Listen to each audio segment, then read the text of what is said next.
Are you able to hear me? Yes, ma'am. Yes. Okay.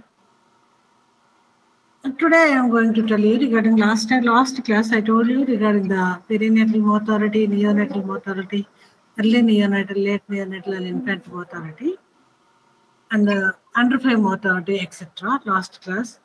So now I am going to tell regarding the management of neonatal and childhood illnesses. That is integrated management of neonatal and childhood illnesses. This is very important topic. You may come across in the, if you are in as a medical officer in primary health center, the children, the mothers get the children for the sickness. So we have to deal with these children in the early stage. And then this is also important for the examination point of view. It is the next question. Okay. Regarding the integrated management of neonatal and child illnesses, here the most of the children of low and middle income countries die before they reach fifth birthday. As we know, especially in the developing countries, most of the children are die before their fifth birthday. That's why we are taking with the under 5 mortality rate. So that's why so what could be the cause for the deaths in these children? Most sick children present with signs and symptoms related to pneumonia, diarrhea, malaria, measles, and malnutrition. These are all common in developing countries, especially we know in India, the malaria is endemic, and then the pneumonia, diarrhea, measles, and malnutrition is more common in developing countries. This overlaps leads to inappropriate diagnosis, and the treatment may be complicated with the need to combine therapy for several conditions. So, to provide quality care to the children, WHO and UNICEF developed a strategy known as IMCI.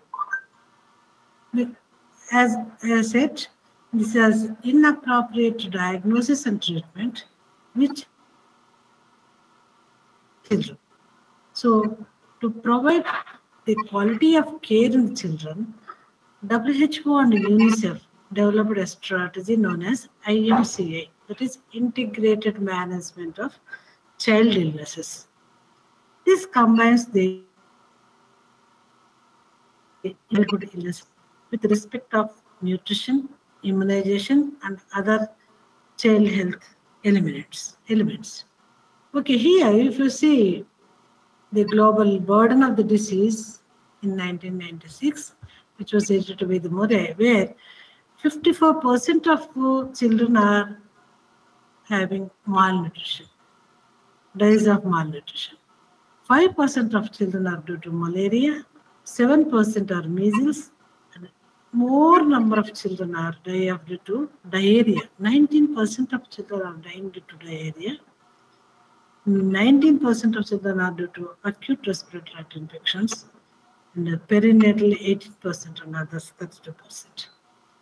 Okay, if you see the distribution of the deaths of the children less than 5 years may cause the, here if you see the less than children of 5 years, 54% are of due to acute respiratory tract infection, 85% are due to diarrhea, 75% are due to malaria, and 89% of due to measles. Okay, so here the integration tackles the need for complementary of different independent services and administrative structures. It is at different level. So here we are giving the integrated management for the child illness at different levels. So at the patient level, it is case management. At the point of delivery, the multiple interventions provided in the form of providing vitamin A through vaccination program. And at the system level, bringing together the management of different sub-programs and ensuring the complementary between different levels of care. So IMCA is the only child health strategy that aims for broad integration of these three levels simultaneously. One is at the patient level, at the point of delivery, and at the system level. Yeah, what are the objectives of IMCA? The main objectives are to reduce mortality and frequency of illnesses and disability. The first and foremost objective is to reduce mortality and frequencies of illnesses of the disability. And the second one is to contribute to improve the growth and development. And third one is to reduce the wastage of resources in the cost-effective manner. And fourth one is to avoid duplication of efforts. These are the main objectives under the IMCA. So what are the components of it? The strategy has three main components. One is improvement in the case management in the form of skills of the health workers through provision of locally adopted IMCA guidelines. First one is improvement in the case management with the skills of health worker. Second one is improvement in health system. And the third one is improvements in the family and the community practices. Improvement in the health system means at district planning and management, availability of IMCA drugs, quality of improved supervision of the health facility, health information system, and the referral pathways and services. These are the improvement of the health system. That means in the district and planning and at the district level, the planning and management of the child illnesses and availability of IMCA drugs, quality of improvement of supervision at health facility and health information system and the referral system, etc. What are the guidelines regarding the IMCA? The clinical guidelines which are based on expert clinical opinion and the research results, which are designed for the management of sick children aged 1 week to 5 years. These are the clinical guidelines regarding the IMCA, and they promote evidence-based assessment and management using the syndromic approach that supports the national effective and affordable use of drugs.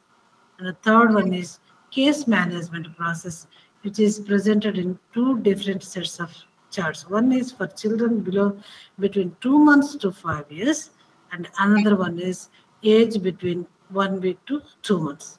Below 2 months is the one chart, and 2 months to 5 years is the another chart. So the guideline include methods of assessing the signs that indicate the severe diseases. I will tell you what are the methods, how to assess the child regarding the severe diseases, and assess the child nutrition and immunization and feeding, etc. Teaching the parents how to take care of the child at home, counseling the parents to solve feeding problems, advise the parents about follow-up, recommendations for checking parents and understanding of the advice, and showing them how to administer the first dose of treatment. These are the guidelines regarding the IMCA. First of all, assess the signs that indicate the severe disease. Second, assess the child nutrition, immunization and feeding. And third is counseling the parents to solve the feeding problems, advise the parents about the follow-up, recommendations for checking the parents and understanding the advice, and showing them how to administer the first dose of the treatment. Okay, what are the limitations regarding the IMCA? The limitations are the guidelines doesn't prescribe the management of a trauma or other acute emergencies due to accidents or injuries. Number two, the child with chronic problems and less common illnesses may need a special care. And third, AIDS is not addressed specifically in this. These are the limitations. One is accidental injuries, second is chronic problems, and the third one is AIDS. So IMCA is the Indian adaptation of WHO and UNICEF's generic IMCA. It includes the management of children of age 0 to 6 days, that is early neonatal period, that is from 1 week to 5 years, including in IMCA. It focuses on home-based care by providing like ANMs and Anganwadi workers. The main role is Anganwadi workers and the ANMs to implement at minor illnesses in the children, how to manage in their homes. That is the main focus in the IMNCA. So this package consists of developed by the expert, including the child health researchers of accommodation, academicians, that is the Indian Academy of Pediatrics and National Neonatology Forum, to adapt for the specific requirement. So they have formed a package with the help of pediatricians and the research workers regarding the IMNCA. So the newborn care is an important issue for bringing down the infant mortality rate in India. The first and foremost one is newborn care is very, very important. So this package consists of a care of newborns and young infants, that is infants under 2 months. And the second one is care of infants, that is 2 months to 5 years. These are the two children, the age group are having the importance regarding the IMNCA. Excuse me.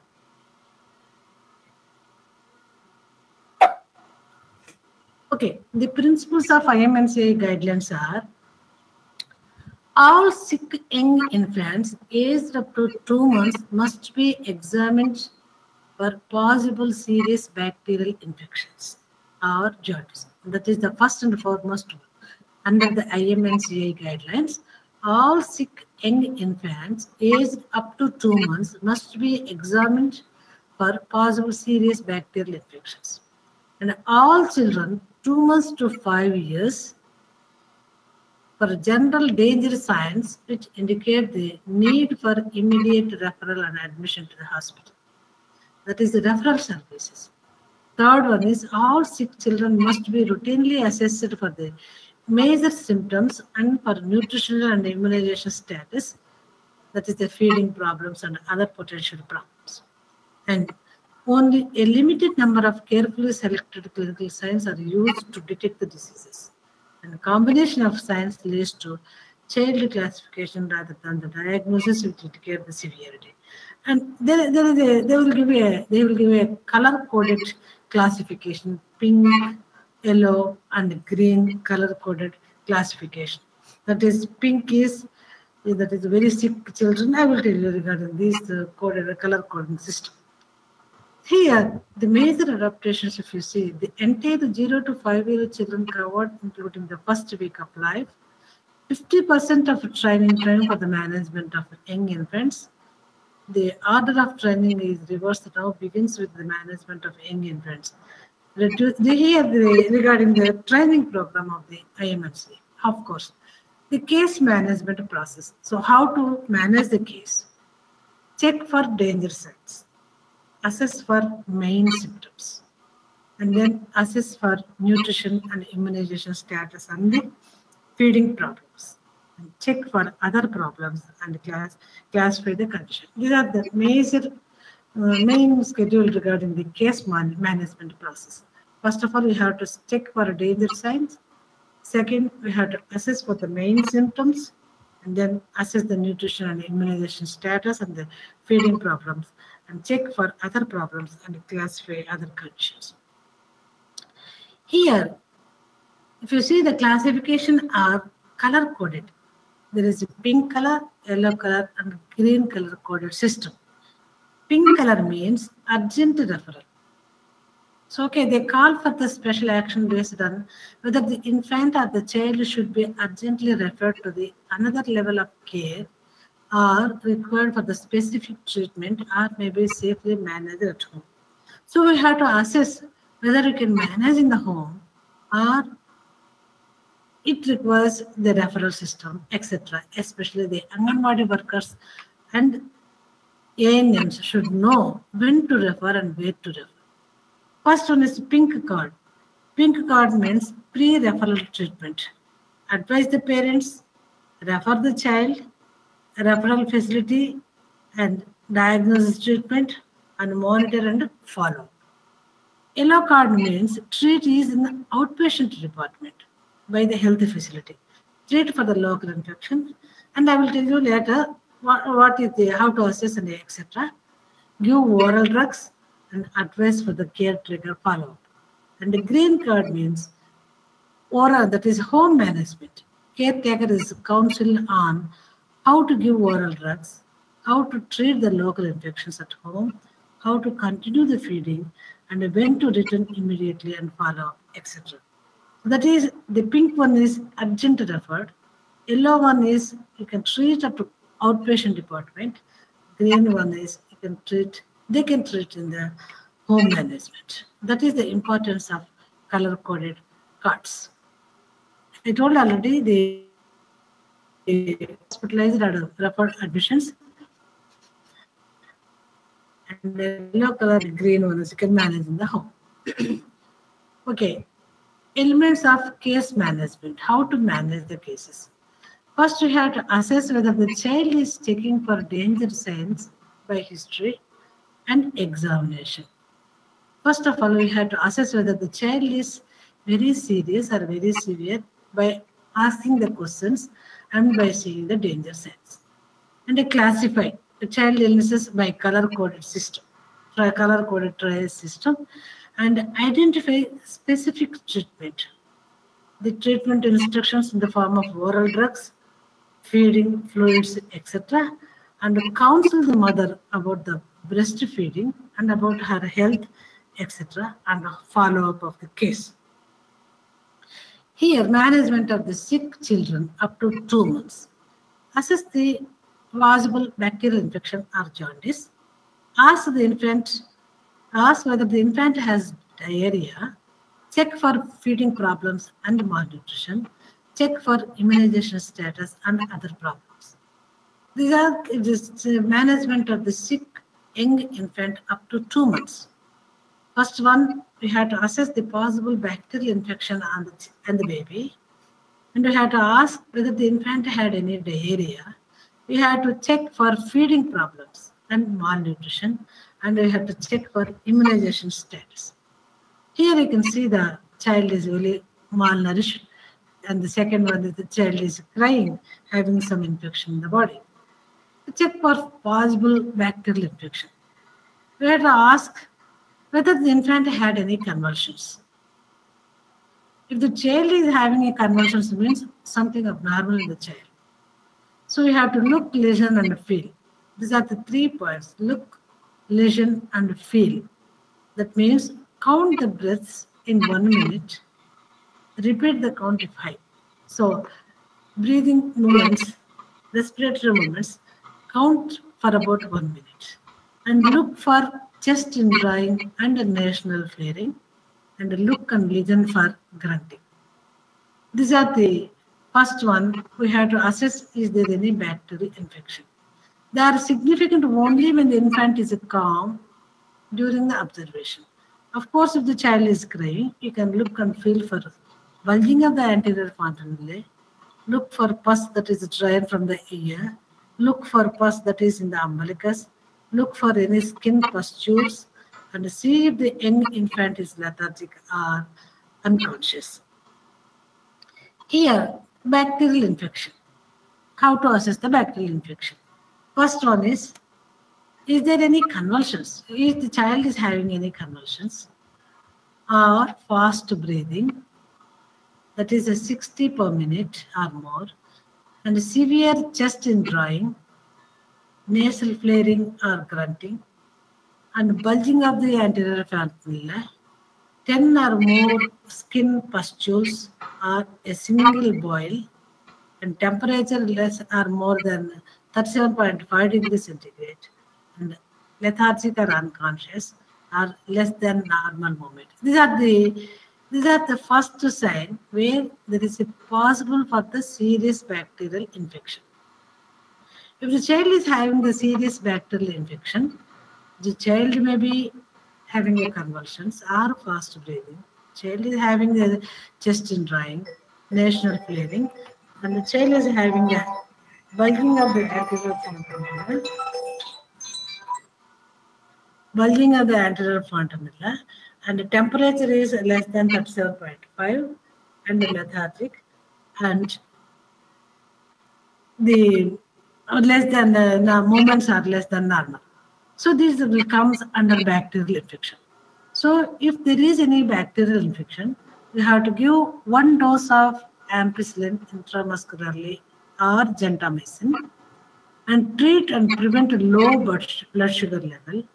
Warm the infant by skin to skin contact.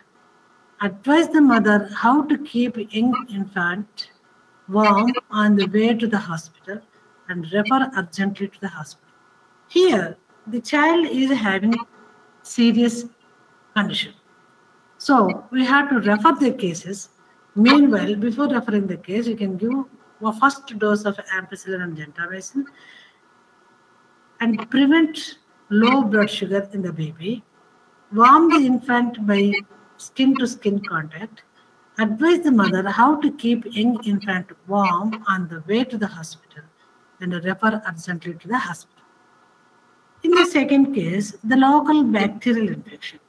That is, if the child is having the umbilicus red or drainage pus, and the pus is discharging from the ear, or 10 skin pustules, these are the local bacterial infection.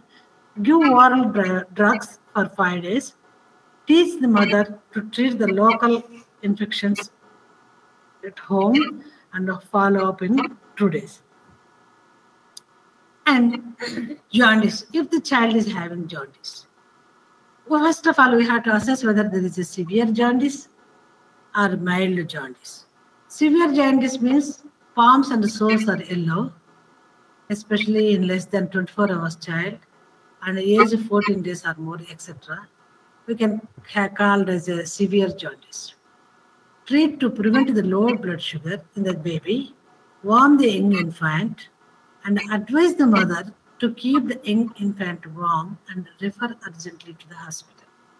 So, if the child is having a yellow discoloration on the palms and soles, especially in less than 24 hours of child, or age of 14 days or more, so we have to think of severe jaundice. Here, the child in severe jaundice, the child will have the low blood sugar, may goes into low blood sugar. It should be prevented. Warm the young infant, advise the mother to keep young infant warm and refer urgently to the hospital. If the palms and the soles are not yellow, but conjunctiva shows yellowish discoloration, you can call it as a jaundice.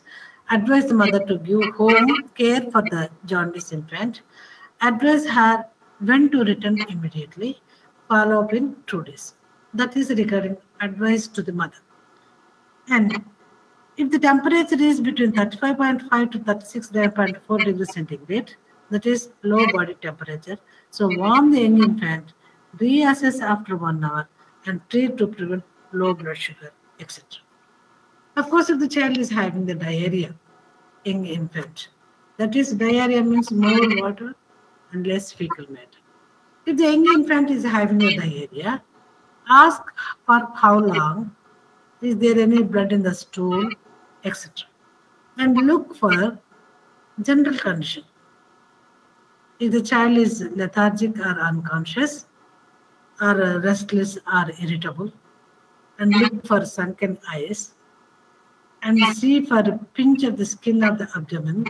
Does it goes back very slowly, more than 2 seconds, or slowly? And classify for dehydration, and acute or persistent diarrhea or dysentery, and diarrhea for more than 14 days in infant up to 2 months of age is classified as severe persistent diarrhea, and blood in the stools as severe dysentery. So these are the signs and symptoms of diarrhea. So if the young infant is having diarrhea, we have to ask for how long, is there any blood in the stool, and we have to look for general condition, whether the child is restless or unconscious or irritable, whether the child is having a sunken eyes, depressed anterior fontanella, whether the skin pinching it goes back very slowly, more than 2 seconds, and we can assess the dehydration. Is it a mild, moderate, or severe dehydration? And we have to look for, is there any acute or persistent diarrhea and dysentery, etc. And if you see this, what is the severe dehydration? The signs are That is following two, if the two signs are present means we can classify under severe dehydration. That is, if the child is unconscious, sunken eyes, skin pinching goes back very slowly. So any of the two signs present means the child is severe dehydration. So the severe dehydration means if the infant has a low birth weight, or another severe classification, give one dose of ampicillin and gentamicin, refer urgently to the hospital, and the mother giving on the way to a hospital, mother has to give ORS and advise the mother if the patient infant doesn't have low birth weight, give fluids for severe dehydration and refer to the hospital. So these are the signs of severe dehydration. That is, severe dehydration child requires urgent hospitalization. Refer to the hospitals. And some dehydration means if the child is restless or irritable, sunken eyes, skin pinch goes back slowly. So that is, there is some dehydration. So if the child is of a low birth weight child, urgent pre-referral treatment. If the infant doesn't have low birth weight, give fluids for severe dehydration and follow up for 2 days.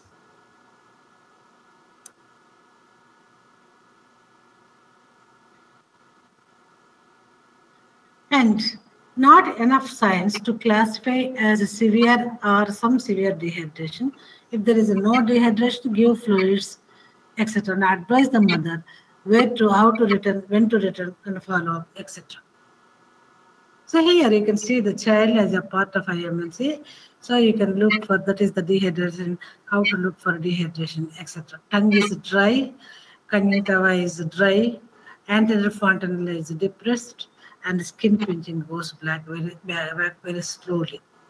These are the signs of dehydration: sunken eyes, and the anterior fontanellar depression, and skin pinching, etc. If you see the skin pinching, so check for that is that it goes back very slowly. That is the signs for dehydration. Okay, diarrhea and dehydration. And here, the treatment part, if the diarrhea is last for 14 days or more, that is severe persistent diarrhea. Okay, if the diarrhea lasts for 14 days or more, that is a severe persistent diarrhea. If the infant has low birth weight baby, another severe class, we give one dose of ampicillin or gentamicin and urgently refer to the hospital. And blood in the stool, that is a severe dehydration. So if the infant has a low birth weight, give one dose and urgently refer to the hospital. So of course, they check for feeding problems and malnutrition. Ask for any difficulty in feeding. And is the infant is breastfed? If yes, how many times she is feeding in 24 hours? Does the infant receive any other foods or drinks? And determine weight for age. If the breastfeeding is less than 8 times in 24 hours, low weight for age, is there any difficulty in feeding, etc.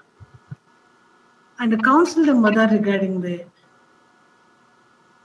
home care for young infant, food and fluids, and breastfeed frequently, as often and as far as long as possible, and make sure that the young infant stays warm at all times. And follow-up visits.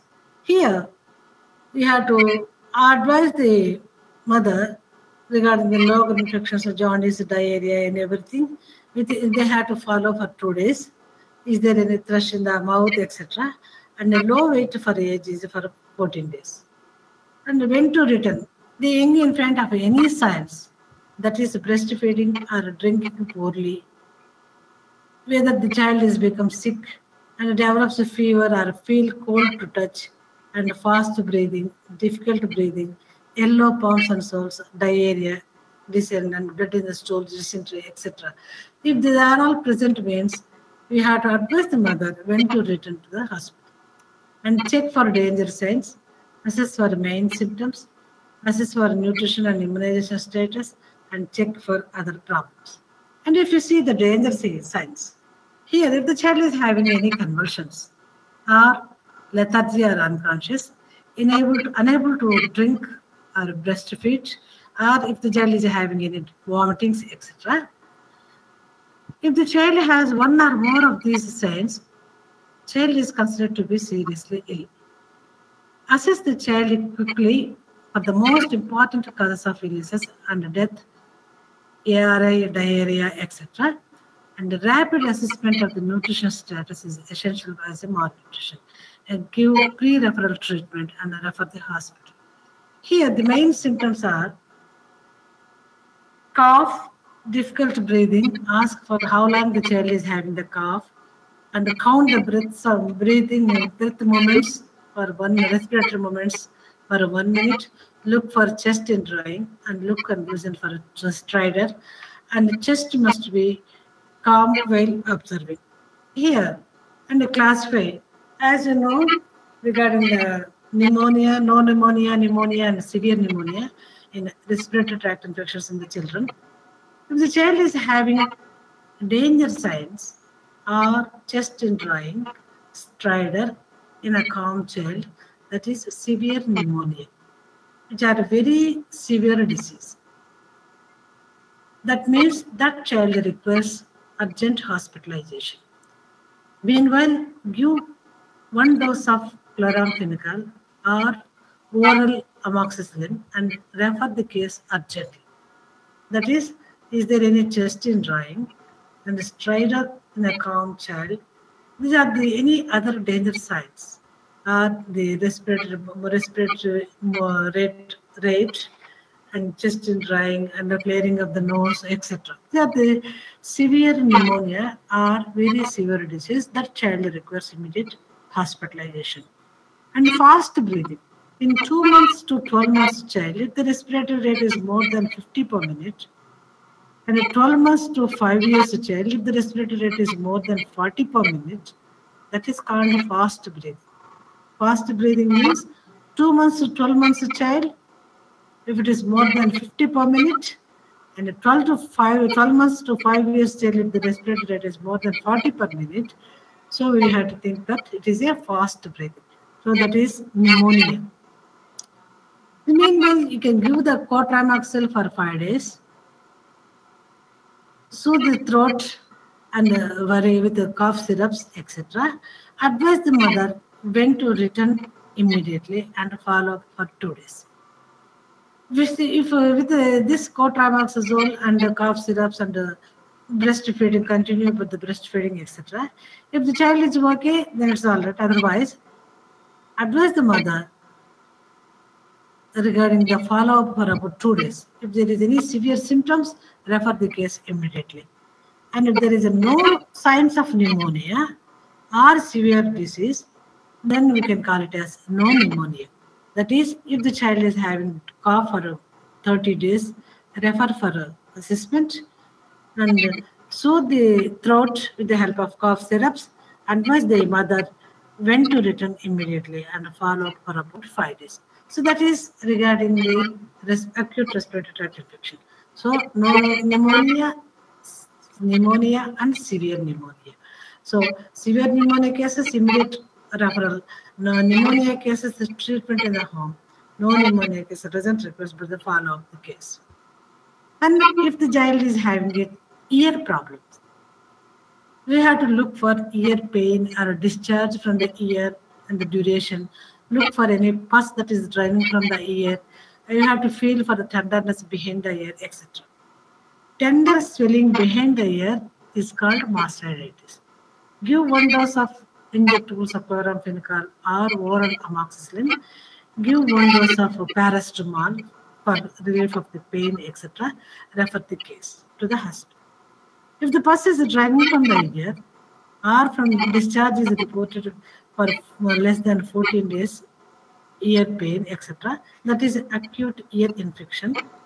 Dry the ear for wicking and follow up for 5 days. The pus is seen drain from the ear and the discharge is reported for 14 days.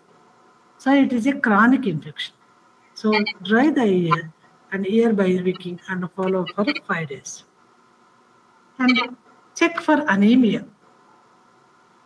That is, first one is we check for diarrhea, check for jaundice, check for respiratory tract infection, and check for anemia. If there is a severe palmar pallor, that is severe anemia, that means the child requires hospitalization, urgent referral. And if the child is having some palmar pallor, anemia, give iron folic acid therapy for about 14 days. Assess the child feeding and follow up for 5 days if there is any problem. Advise the mother when to return. There is no pediatric iron folic acid tablets which contain 20 milligrams of iron and 100 micrograms of folic acid.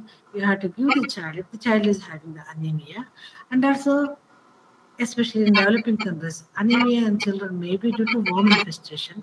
Treat the child with mebendazole for every 6 months, so that we can control anemia. And then if there is no palmar pallor, that means no anemia, give prophylactic iron folic acid tablets for about 6 months. Along with, and then counsel the mother how to take care, ask please and price, etc. And teach how to give the oral drugs, teach how to treat the local infection, and teach how to manage the breast and nipple problems, and counsel the other feeding problems, advise when to return.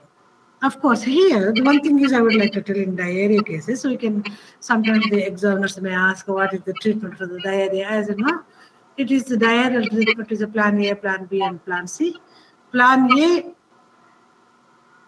A means if the child is having diarrhea, mild diarrhea, so we can give the home available fluids, that is in the form of rice water, dal water, and our sugar salt solution, etc.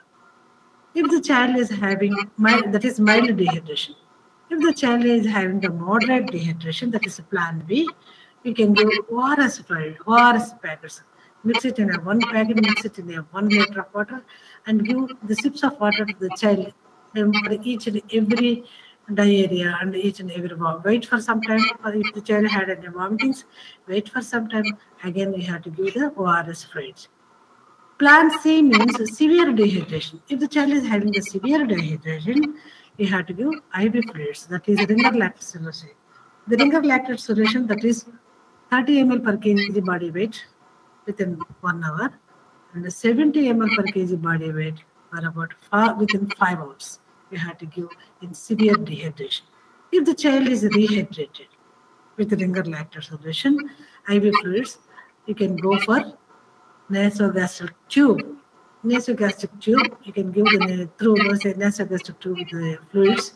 And if the child is able to swallow, you can give the direct orally with the liquid, with these fluids, or the mashed rice, vegetables, etc.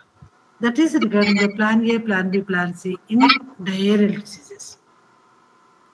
Okay, you have to check for, by asking the good questions, how will you prepare the ORS if the child is having the diarrhea? How often should you breastfeed your child? So, as I told earlier, the breastfeeding is whenever the child demands, on demand. It is only an on demand. It is not a time-bound phenomenon. So, whenever the child requires, she has to feed the baby. And the part of the answer, do you apply regarding the ointment and how much extra fluid you give after each loose motion? And that is regarding the ORS. And ways that is important to wash your hands before giving the fluids, the food to the baby. And feeding recommendations up to 6 months, exclusive breastfeeding. 6 months to 12 months, you can give the 1 cup of the rice 3 times a day. Between 12 to 2 years, breastfeeding plus rice and dal, 1.5 cup. And 2 years and older, you can give for 3 meals every day. That is regarding the feeding recommendations. And regarding if the child is having very sick, not able to drink, so we have to advise the mother to come immediately to the hospital. If the child is not able to drink or not able to breastfeed, and if the child is becoming sick, or if the child is having the fever, etc. And if the child has a no pneumonia, but cough and cold also written off, and if there is a fast breathing or difficulty breathing, and if the child is having diarrhea are also written, that is, if is there any blood in the stools, etc. Essential components regarding the IMNCA means improve the health and nutrition workers' skill. But this is mainly regarding the workers' skill. Because as I told already, for every 1,000 population, there is one Anganwadi worker and one ANM. She has to look after the child and she has to assess the child whether the child is severely ill or not. If the child is severely ill with these signs and symptoms, she has to refer the case to the institution immediately. So here main component is we have to assess the nutritional workers, that is the health and improve the health and nutrition, and we have to assess the workers' skills and improve the health system and improve health and family practices. That is, we are having the guidelines regarding the sick newborn children and train for the both doctors and also train for the health. Here, we have to ensure whether the availability of essential drugs with the workers and at facility covered under the IMNCA. Here, so cotrimoxazole is enough if the child is having the diarrhea, or if the child is having the respiratory tract infection, or if the child is having any bacterial infection on the body, or if the child is having any pus from the ear, or umbilical infection, or any pustules on the body. So the worker should have antibiotics to treat the child. That is, it will come under the IMNCA. Improve the referral to identify the referral facility. So when to refer, how to refer, where to refer, all these guidelines she should know so that we can prevent the mortality in the children. And every health worker must be aware where to refer the sick child, and the staff at the health facility must be in a position to give priority care to the sick children. If you refer the case means that sick child should give the preference for the treatment. Ensure the availability of a health worker or providers at all levels, and ensure the supervision and monitoring through the follow-up of the visits. And improvement of the family and community practices. Create awareness among the communities and promoting the health behavior, that is the breastfeeding, recognition of early case seeking, and awareness generation, etc. And counseling of caretakers and the family members, etc. Home visits, etc.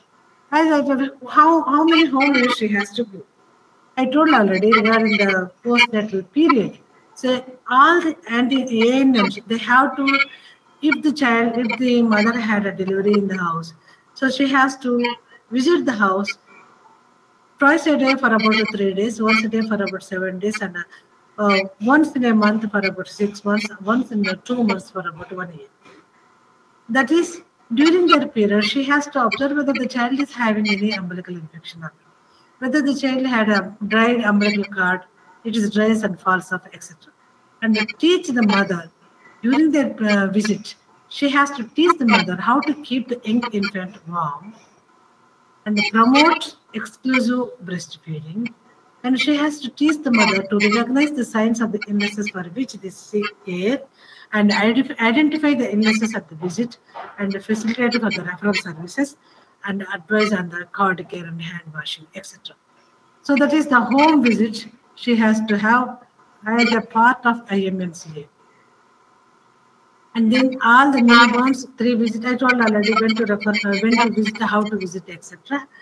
And regarding training, regarding the interventions on the RCH phase 2, and the training material for all these things in the IMNCA training, etc. So here, regarding the after the supervisory visits, so improvement in health worker skills, clinical management and skills, and counseling and facility support, etc. Here, the thing is, she has to give all the ANMs and the Anganwadi workers, they have to immunize the child. Along with the immunization, she has to observe the child if the child is having any vitamin A deficiency. If the child is having any vitamin A deficiency, so she has to give the vitamin A solution. That is 1 lakh international unit in the 9th month, along with the DPT, and then every 6 months for about 5 doses. That is in the second dose, 2 lakhs international unit of vitamin A solution, and the third, fourth is the 2 lakhs up to 5 months, up to 5 doses. And IMNCA is not provide on antenatal care, skilled birth attendants, improved health system management, etc. You can rapidly add it to the IMNCA regarding the inpatient care modules, etc. See, if you have the challenges regarding the IMNCA, the feasibility of proposed hands on the clinical practice and the management of the young infants at the district level, feasibility of provision of health care at sub-center level, village level by the ANM and Anganwadi workers, making home-based care of young infants by ANM and Anganwadi workers, improving the logistics and the supplies, sustaining what is initiated through indicator-based monitoring. Here, if you are having that is the one word called as the FIMNCA, F means facility-based IMNCA. That is, facility-based means regarding the asphyxia management, regarding the care of the sick of the newborn children, etc. And then at the PHC level, 24/7 PHCs, first level units, and community health centers and district hospitals, having the training or trained pediatricians to provide the specialized care of the referred newborns. And here the FMIM and the facility-based IMNCA, that is the packages of the facility-based IMNCA. Here they have given the training for those pediatricians and everybody. Here, understand the IMNCA process and the rationale and how to use the IMNCA chart, communicate with the caretaker, how to identify the danger signs using the essential equipment, and essential procedures, and then malnutrition and anemia, when to refer and how to manage, and immunization and vitamin A supplementation in severe acute malnutrition, and the infants and the young children, feeding problems, feeding facilities. That is the facility-based care of the birth.